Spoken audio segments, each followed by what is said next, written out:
ते कांदा खराब नाही होत. पोपटराव साहेब नमस्कार. नमस्कार. थोडंसं आमच्या शेतकरी मित्रांना माहिती सांगा की हे कसं स्ट्रक्चर आणि तुम्हाला कशी आयडिया आली असं बनवायचं म्हणून. नमस्कार, मी पोपट शामराव पवार, हां. राहणार गिरजणी, तालुका माळशिरस, जिल्हा सोलापूर. ओके. मी शेती करतो. मला शेती थोडीच आहे. हां त्या शेतीमध्ये मी डाळिंब आणि ऊस या पिकाची जास्त माहिती असल्याने ते पीक अगोदर करत होतो. हां हां आता पहिल्यांदाच हा कांदा हे पीक मी केलंय. आम्ही अच्छा. इतरांच्या संमतीनं कांदा हे पीक पहिल्यांदा केलं आणि त्याचं उत्पन्न मला भरघोस मिळालं. हां साधारण मला 1 एकर मध्ये 1 एकर 6 गुंठ्यामध्ये 900 कॅरेट माल निघाला आहे.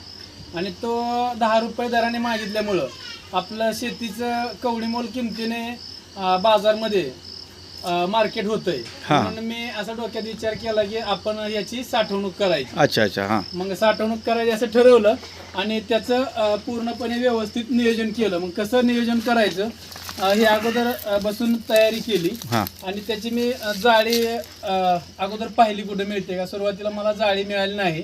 हां मग सोलापूरवरून ही जाळी मागवून घेतली आणि जाळी मागवून घेऊन त्याचं 10-10 फुटाने तुकडे कट करून त्याची अशी गोल रिंग तयार केली अच्छा, बॅरल अच्छा. टाईप. हां, हां. आणि त्याच्यामध्ये 1 नंबर 2 नंबर आणि 3 नंबर अच्छा. अशा प्रकारचे वेगवेगळे साईज वार नमुने तयार केले. हां हां आणि प्रत्येकी नमुने वेगवेगळे भरून तयार करून ठेवले.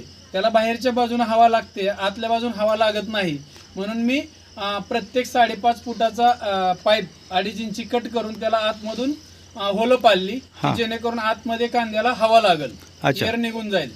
शेतकरी मित्रांनो पहा, हे पोपटराव साहेबांनी जे सांगितले ना 2.5 इंचाची पाईप जी आहे ती अशी होल करून त्यांनी वरून अशी ह्या ड्रम टाईपमध्ये जाळीमध्ये पूर्ण अशी खालीपर्यंत घातलेली आहे होल मारून.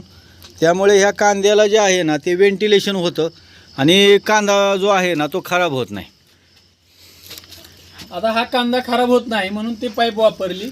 त्याच्यासाठी मी सल्फर आणि क्लोरो कांदा खराब होऊ नये हां. म्हणून ह्या 2 पावडर मिक्स करून ह्याच्यामध्ये वापरले. त्याच्यामुळे तो अच्छा. कांदा खराब होणार नाही. अच्छा अच्छा आता याची साठवणूक अशा पद्धतीने ठेवली की जेणेकरून ह्या कांद्याची शायनिंग चांगली येते आणि आपल्याला जास्त दिवस हा कांदा टिकू शकतो.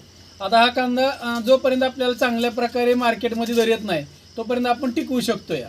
आणि आपली शेतकऱ्याची किंमत चांगली वाढते या. अशा पद्धतीनं मी हे शेतीचं आणि या कांद्याचं नियोजन करून ठेवलेलं आहे.